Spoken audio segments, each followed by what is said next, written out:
Hello दोस्तों, कैसे हैं आप सब। राम जी पाठशाला में आपका बहुत बहुत स्वागत है। उम्मीद करता हूँ आप सब अच्छे होंगे और आप अपने मन को सांत्वना दे रहे होंगे और तैयारी भी अच्छे से कर ही रहे होंगे, क्योंकि एक सीरियस कैंडिडेट हमेशा पढ़ता रहता है।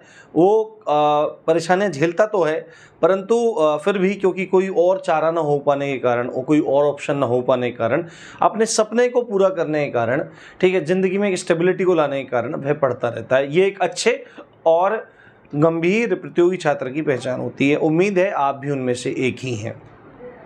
आप सबको पता है कि सरकार द्वारा, भर्ती बोर्ड द्वारा एक लंबे समय से लगभग 5 वर्ष का, मतलब लगभग नहीं, पूरे 5 वर्ष ही आप मान लो, क्योंकि अभी भी अगर आज ये भर्ती देते हैं, मैं बोल नहीं रहा हूँ, अगर आज भी भर्ती देते हैं तो एज काउंटिंग जुलाई से ही करेंगे तो आपके पूरे 5 साल हो जाएंगे।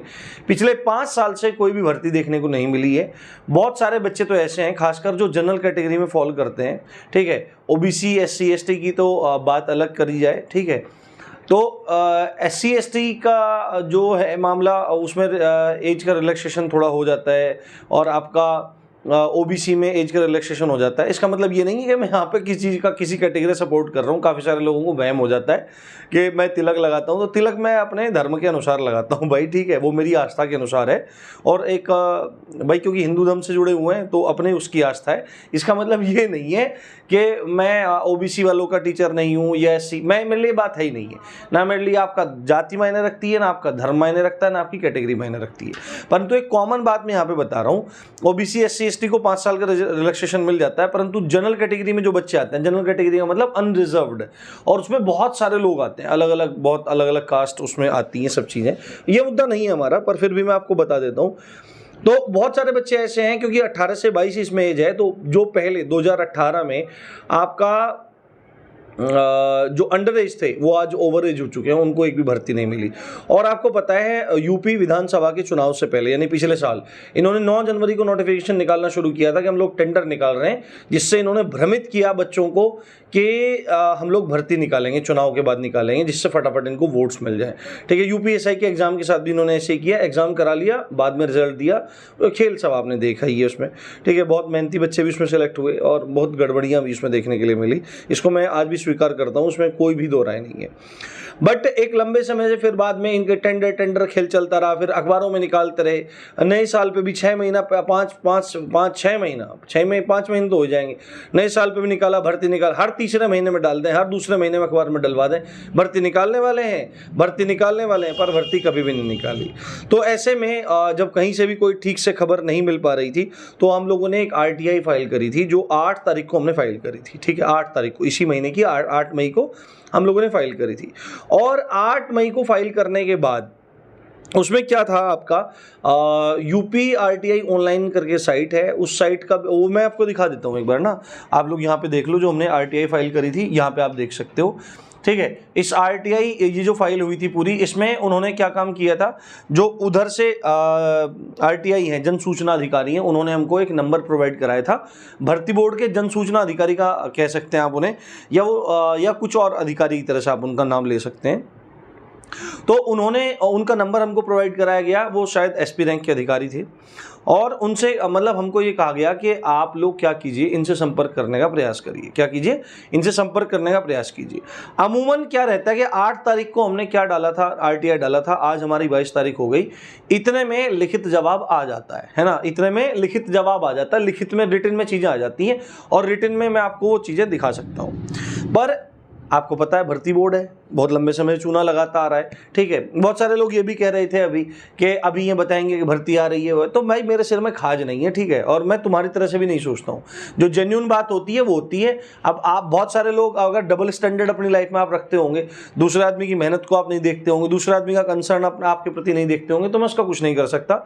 बट जो बच्चे जेन्युइन हैं, जो बच्चे मेहनती हैं, ईमानदार हैं, जो परेशान हैं, ठीक है, जो गरीब घर के बच्चे हैं, जो मिडिल क्लास फैमिली के बच्चे हैं, जो जॉब के लिए, रोजगार के लिए परेशान है, उनके लिए काम करना तो मैं अपनी प्रायोरिटी समझता हूँ।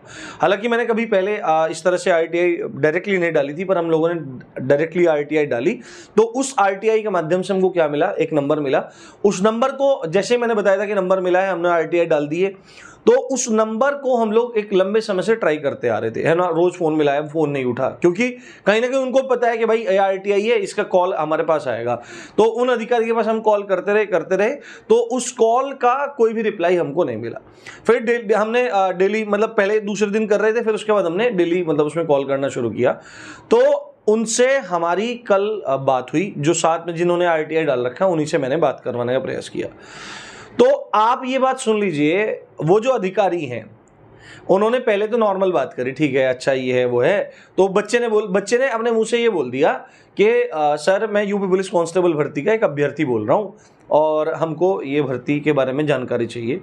आप यकीन मानेंगे, SP रैंक का अधिकारी एक बहुत बड़ा अधिकारी होता है, ठीक है, IPS ऑफिसर होता है, और उस व्यक्ति को बोलने का लहजा, तमीज़ बहुत अच्छी होती है, इसमें कोई दो राय नहीं है। परंतु जो उन अधिकारी के बयान थे, लफ्ज़ थे, अगर आप उसको सुन लेते ना, तो एक तो आप भर्ती की वजह से बहुत गुस्सा है, और उन अधिकारी के अगर आप शब्द सुन लेते तो आपके खून में आग लग जाती।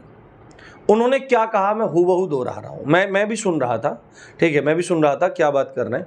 उन्होंने बोल दिया हमको नहीं पता है ऐसा कुछ भी, हमको भर्ती के बारे में कोई जानकारी नहीं है, हमको ऐसा कुछ नहीं है। और हमने कहा सर थोड़ा सा आप कृपा करके शांत करके बताइए, हम लोग बहुत परेशान हैं, बच्चे बहुत परेशान। अब ये तो वो नहीं बोला कि हम भाई बच्चे बहुत परेशान, हमने इस तरह से बोल दिया है। तो उन्होंने इस तरह बोला हमको नहीं पता है, हमको ऐसी जानकारी नहीं होती है, ऐसे करके बोल दिया एकदम तिलमिला के, और तुरंत उन्होंने फ़ोन काट दिया। उसके बाद फिर हमने भी संपर्क करने का प्रयास किया, तो उसके बाद फिर उन्होंने फ़ोन नहीं उठाया।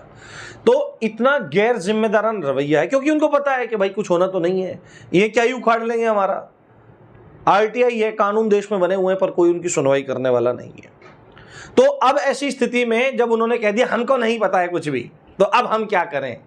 हम किसको बुलाएं? राजीव तलवार को बुला के लाएं क्या? राजीव तलवार तो गालियां बहुत देता है, उसका क्या करें हम? ठीक है, तो ऐसी स्थिति में हम लोग को भर्तियां क्या जाने। तो पहली बात तो अब ये है कि अभी जिनको लग रहा था कि मैं बोलने वाला हूं कि भाई भर्ती इस दिन आ रही है, भर्ती उस दिन आ रही है, मैं कभी भी ड्रामे नहीं करता हूं। मैं जेन्युइन जब खबर आती है, ऑथेंटिक खबर आती है, मैं तभी वीडियोस बनाता हूं, उसके अलावा मैं वीडियोस नहीं बनाता हूं। दूसरी बात है, ऑथेंटिक जानकारी दे रहा हूं, ठीक है। आपको लगता है मैं कोर्सेज बेच रहा हूं, घंटा ये व्हाइट बोर्ड पे पढ़ा रहा हूं मैं, ठीक है, ये व्हाइट बोर्ड पे पढ़ा रहा हूं मैं। यूट्यूब पे कौन टीचर आज ऐसा है जिसके 1.5 लाख से ऊपर भी सब्सक्राइबर हैं और आज भी व्हाइट बोर्ड पे पढ़ा रहा है? मुझे बता दो आप। भाई 1 रुपया जो नहीं कमाया मैंने, ठीक है, अपने घर से लगाया, UPSI में फ्री पढ़ाया मैंने, अपने घर से फ्री पढ़ाया। किस लिए? चाहता तो मैं भी कमा सकता था, बढ़िया कमा सकता था। कोई बोल रहा था अपने कोर्स के प्रचार कर रहे, कौन सा कोर्स है भाई? मैं तो फ्री पढ़ाता हूँ। और मैंने एक कोर्स निकाला हुआ है ऐप पे, ठीक है, उसके बारे में बात ही नहीं करना चाहता। 100 रुपये का कोर्स है, क्या होता है उसमें? कुछ भी नहीं है। वो स्टूडियो को मेंटेन करने के लिए, क्योंकि मेरे पास जो पैसे थे मैंने सब लगा दिए तुम्हारे लिए। अब मेरे पास कोई पैसा नहीं है। अब मुझे अगर आगे चलाना है तो मुझे तो कुछ ना कुछ सेवा लेनी पड़ेगी, ठीक है, ये बात है। पर वो बात हम नहीं करते, तो ये बकवास बात नहीं करनी चाहिए, इनसे मन दुखता है। अब ये बात है भर्ती के बारे में। अब देखो इस RTI का क्या होगा, उन्होंने तो बोल दिया कि भर्ती नहीं आएगी, तो अब क्या प्रावधान है? अब आपको पता होगा, आपने पढ़ा होगा, राइट टू इन्फॉर्मेशन एक्ट है, सूचना का अधिकार अधिनियम है। उस सूचना के अधिकार अधिनियम के अंतर्गत ये सब चीज लिखी हुई है कि आप अगर एक RTI फाइल करते हो तो RTI फाइल करने के 30 दिन के अंदर अंदर आपको उसका लिखित जवाब मिलेगा, उसका जवाब आपको मिलेगा। अभी 8 तारीख है, 8 जून को उसके 30 दिन पूरे होंगे। यदि तब तक लिखित जवाब नहीं मिलता है हमको, ठीक है, तो फिर RTI एक्ट की धारा 19 के तहत हम फर्स्ट टाइम अपील कर सकते हैं, ठीक है, फर्स्ट टाइम हम अपील कर सकते हैं। ये आपको बात पता होनी चाहिए, ये हमारा अपीलीय अधिकार है। हम अपील कर सकते हैं कि हमको हमारा जवाब नहीं मिला है। परंतु भर्ती बोर्ड इतना ज़्यादा मतलब लापरवाह है, इस तरह से कर रहा है, ये मतलब चीज़ें ठीक नहीं है अपने आप में। बच्चों का जीवन बर्बाद हो रहा है, सब समस्याएं हो रही है।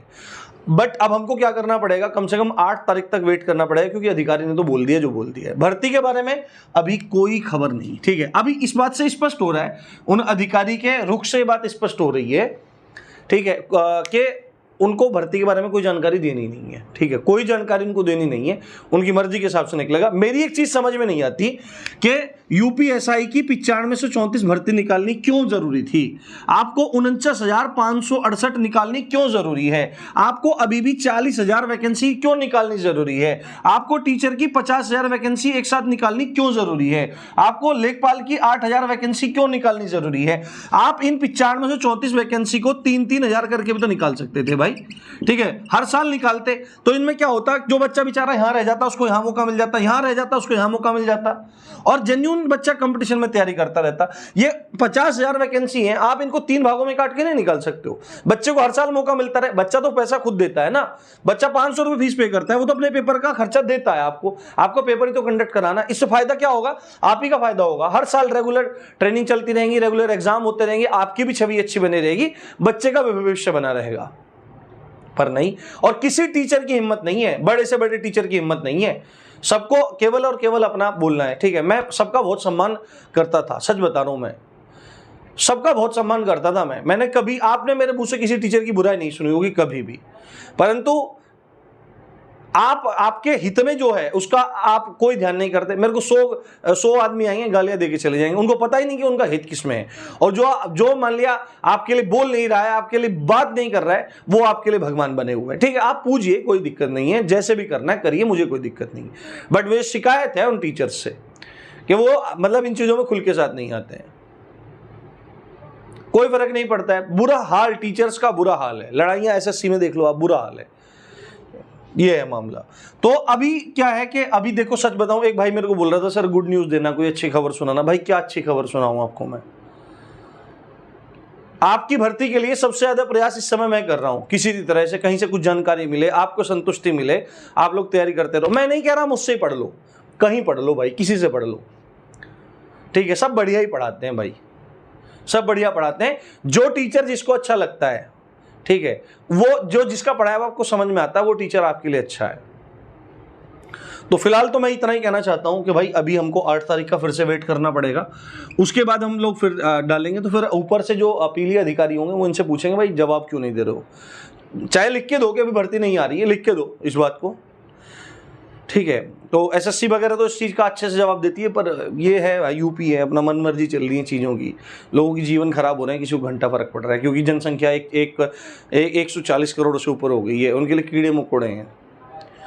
तो फिलहाल इतना ही कहना चाहूँगा, धैर्य रखो, पढ़ाई करते रहो, पढ़ाई करना मत छोड़ो, ठीक है। एज रिलैक्सेशन के बारे में हो सकता है कि आपको कम से कम 1 साल का एज रिलैक्सेशन दें, क्योंकि 1 साल ऊपर कर दिया है, पर मर्जी है भाई इनकी, कुछ पता नहीं लगता है कि भाई वो होगा कि नहीं होगा। बाकी एक उम्मीद पे ही दुनिया कायम है, आप लोग लगे रहो। और अगर मेरे द्वारा किया जा रहा है प्रयास आपको अच्छा लग रहा है तो चैनल को सब्सक्राइब जरूर कर लेना भाई। बाकी ऐसा नहीं है फ्री में सब्सक्राइब करा रहा हूँ, इस तरह मेहनत भी कर रहा हूँ, आगे भर्ती में और भी मेहनत करूँगा, रणनीति वगैरह आपको एनालिसिस देना, सब चीज़ें, कंटेंट भी आपको यूट्यूब पे भी अभी हमने बहुत ज़बरदस्त प्रीवियस ईयर क्वेश्चन है उनकी सीरीज चलाई हुई है, जीएस की हिंदी की, सुबह 9 बजे जीएस की, सुबह लगभग 11:15 बजे आपकी हिंदी की। वो 10-5 मिनट ऊपर नीचे हो जाता है, क्योंकि यहाँ गाँव में हूँ तो यहाँ पर टेक्निकल इशूज़ बहुत रहते हैं, कभी लाइट भाग जाती है, कभी नेट भाग जाता है। तो वो क्लासेस आपकी रेगुलर चल रही हैं, उनका आप आनंद लीजिए। अभी हम सब्जेक्टिव कंटेंट भी उसमें डालना शुरू करेंगे आपका, तो उन क्लासेस को देखते रहिए, अच्छे से पढ़ते रहिए, हिम्मत आप जोड़ के रखिए, फुल्ली मोटिवेट रहिए, अपने माँ बाप की तरफ देखिए, हिम्मत मत हारिए। तो इसी अच्छी बात के साथ आप देख रहे थे राम जी की पाठशाला, मैं हूँ राम भारद्वाज। जय हिंद, जय भारत।